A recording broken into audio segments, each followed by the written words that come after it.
इस वीडियो में हम लोग कुछ वेरिएशंस के सम्स को करेंगे। जैसे यहाँ पर एक दिया गया है y x के वर्गमूल के सरल समानुपाती है, यानी y जो है x के वर्गमूल के डायरेक्ट वेरिएशन से रिलेशन रखता है, एवं y बराबर 9 है तो x बराबर 9 है। तो बोला जा रहा है कि x का मान ज्ञात करें जब y का मान 6 हो। तो कोई प्रॉब्लम नहीं है, इसको हम लोग जैसे दिया गया क्वेश्चन में दिया गया y जो है x के वर्गमूल के सरल समानुपाती है, तो कोई दिक्कत नहीं है।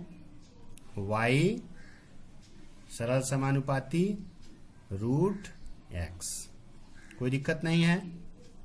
इस वेरिएशन साइन को हटाने के लिए हमको एक कांस्टेंट टर्म लेना पड़ेगा, स्थिरांक लेना पड़ेगा। हमने ले लिया, ये हम ले लिए, यहाँ पर लिख देंगे, इसको एक नंबर दे देंगे, इक्वेशन नंबर 1 दे देंगे।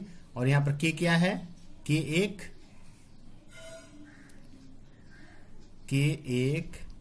और शून्य परिवर्तन स्थिरांक है। अब इस एक नंबर इक्वेशन में जो पहला कंडीशन दिया गया y बराबर 9 होने से x बराबर 9 है, तो लिखेंगे y बराबर 9 तथा x बराबर 9 होने पर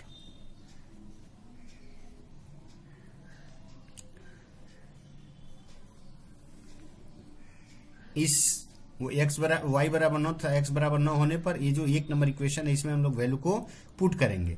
तो पुट करेंगे तो क्या होगा, 9 equals to k root 9, y का वैल्यू 9, x का भी वैल्यू 9 हो गया।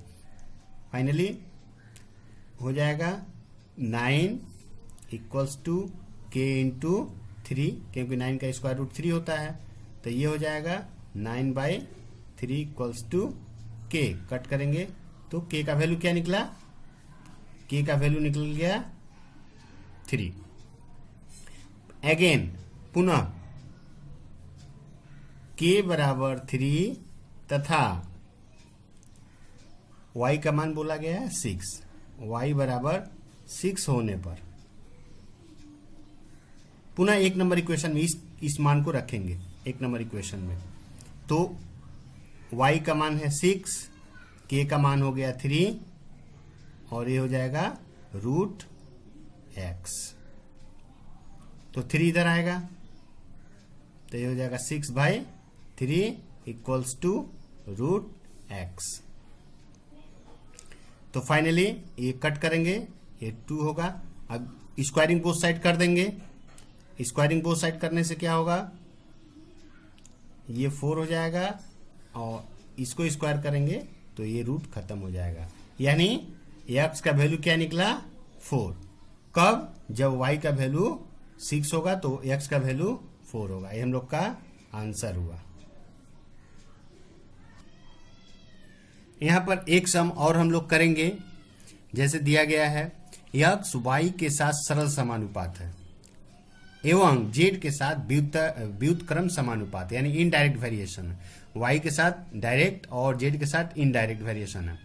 दिया गया y बराबर 5, z बराबर 9 होने पर x का मान 1/6 होता है, तो x y z में संबंध ज्ञात करें, एक क्वेश्चन। और दूसरा दिया गया है अगर y बराबर 6, z बराबर 1 बराबर 5 हो तो x का मान ज्ञात करें। तो कोई प्रॉब्लम नहीं। पहले हमको दिया गया है x y के साथ सरल समानुपात है, तो हम लोग लिखेंगे x सरल भेद y, यानी डायरेक्ट वेरिएशन y, और x जो है z के साथ इनडायरेक्ट वेरिएशन है। तो ये इसको हम लोग क्या लिख सकते हैं, अगर एक साथ में लिखें बाई ज्वाइंट वेरिएशन तो इसको हम लोग लिख सकते हैं x varies y by z। कैसे आया, by joint variation, by joint variation. तो फाइनली यहाँ पर वेरिएशन का साइन हटाने के लिए एक कांस्टेंट लेना पड़ेगा, जो उसकी हम लोग लिख दिए k y बाई z हो गया। इसको एक नंबर नाम दे देंगे। और k क्या है, k1 और शून्य परिवर्तन स्थिरांक है। अब यहाँ पर वैल्यू को हम लोग पुट करेंगे। क्या दिया गया है? दिया गया है या y बराबर 5, z बराबर 9 एवं x का मान 1/6 है। तो इस वैल्यूज को एक नंबर इक्वेशन में हम लोग पुट करेंगे। तो x का मान क्या है? 1/6 equals to k into Y का वैल्यूज है 5 और z का मान है 9। अब हम लोग इसको क्रॉस मल्टीप्लिकेशन करते हैं तो ये हो जाएगा 9 इक्वल्स टू 30k और 9/30 इक्वल्स टू हो जाएगा k। कट करेंगे तो ये हो जाएगा 3, ये हो जाएगा 10। तो फाइनली k का वैल्यू क्या निकला? k इक्वल्स टू निकला 3/10। अब हम लोग इस k के वैल्यू को यदि इसमें रख दें, इक्वेशन नंबर 1 में रख दें, तो लिख देंगे k का मान 1 में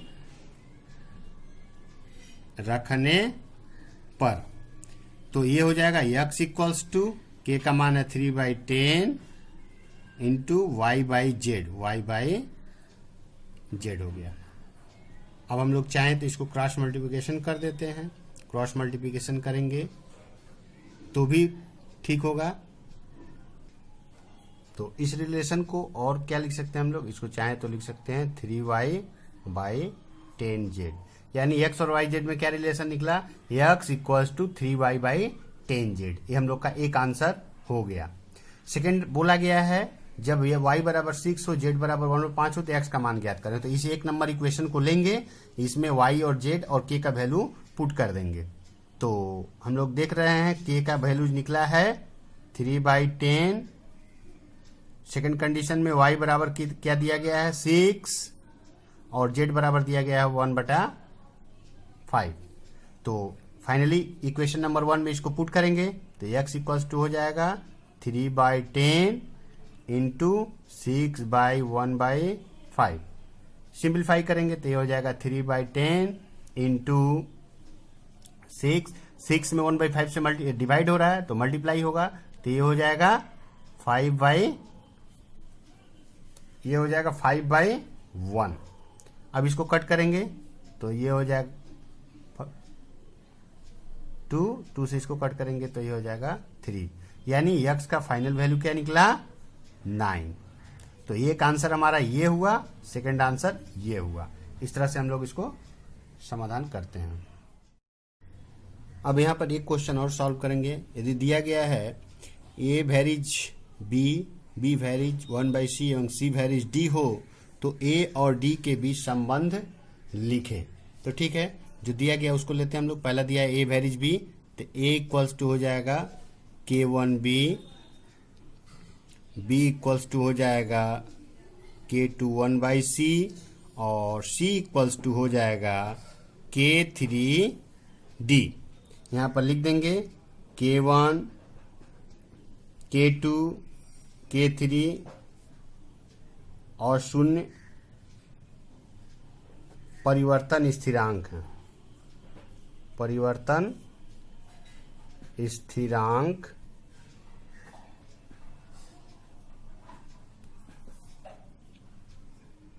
हैं।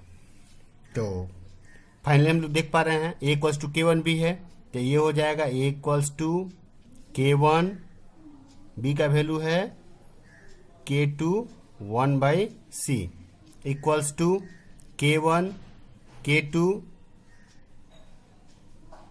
इंटू 1/c, c का वैल्यू क्या है? k3d, तो ये हो जाएगा k3d। यानी फाइनली इसको हम लोग क्या लिख सकते हैं? k1, k2 by k3 into 1/d, या फिर ये इक्वल्स टू हम लोग लिख सकते हैं m इंटू 1/d। कैसे आया? ये k1, k2 by k3 equals to m और 0 परिवर्तन स्थिरांक है।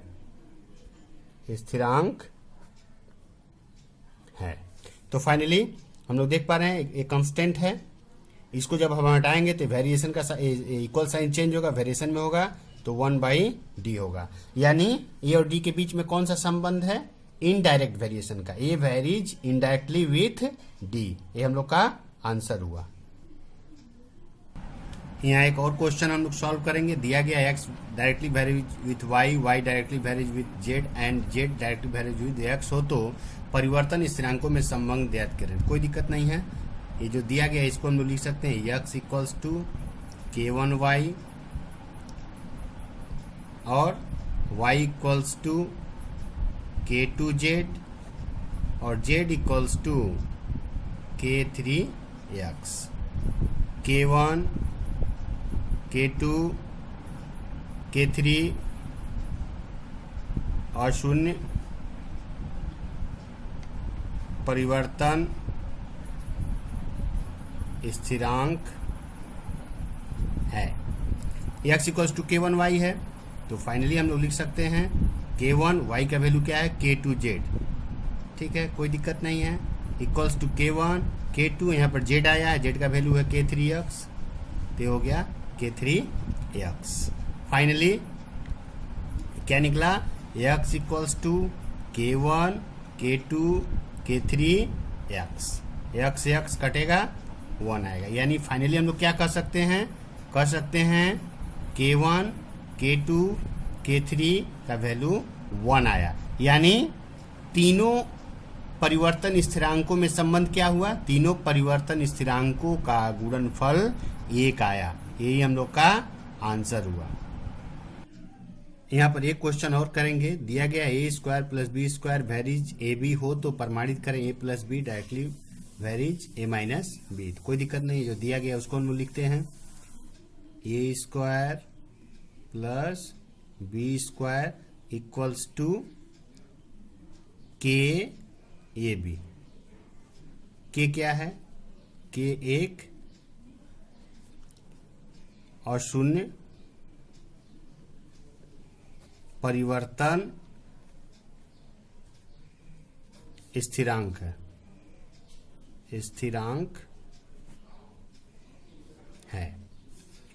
इसको और क्या लिख सकते हैं हम लोग? चाहें तो a square plus B square by A B equals to K लिख सकते हैं। इसको चाहें तो और क्या लिखा जा सकता है? इसको हम लोग लिख सकते हैं a square plus B square by 2ab। हमने 2ab कैसे लिखा? इसको लिखे k बाई 2, यानी बोथ साइड 2 से हम लोग डिवाइड, वो 2 से डिवाइड किए हम लोग। अब इसके बाद हम लोग यूज करेंगे बाई कंपोनेंडो एंड डिविडेंडो, तो ये हो जाएगा a square plus B square plus 2ab divided by a square plus B square minus 2ab equals to k plus 2 by k minus 2। ये कैसे आया? By componendo and dividendo, componendo and dividendo. तो अब हम लोग देख पा रहे हैं ऊपर जो है a square plus B square plus 2ab है, यानी इसको हम लोग लिख सकते हैं a प्लस बी का होल स्क्वायर, और नीचे वाले को लिख सकते हैं a माइनस बी का whole square equals to k plus 2 by k minus 2। अब हम लोग क्या करेंगे? बोथ साइड का स्क्वायर रूट लेंगे। तो इसका स्क्वायर रूट लेंगे तो क्या होगा?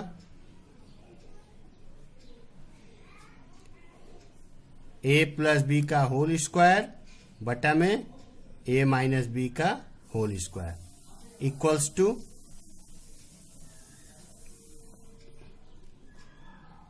k plus 2 by k minus 2। Square root लेंगे तो हो जाएगा a plus B by a minus B equals to root over अब k plus 2 by k minus 2 है, इसको हम लोग लिख दिए m, लेट कर लिए। यहाँ पर क्या आया, root over of k plus 2 k minus 2 equals to m एक परिवर्तन स्थिरांक है। क्रॉस मल्टीप्लिकेशन करेंगे तो हो जाएगा a plus B into M into A minus B. अब यदि हम लोग चाहें तो यहाँ पर जो रिलेशन है, अगर इस कांस्टेंट को, स्थिरांक को, जो वेरिएशन कांस्टेंट, इसको हटाएं तो ये इक्वल साइन वेरिएशन में चेंज होगा, यानी a plus B varies a minus B हो जाएगा। ये हम लोग प्रूव कर चुके।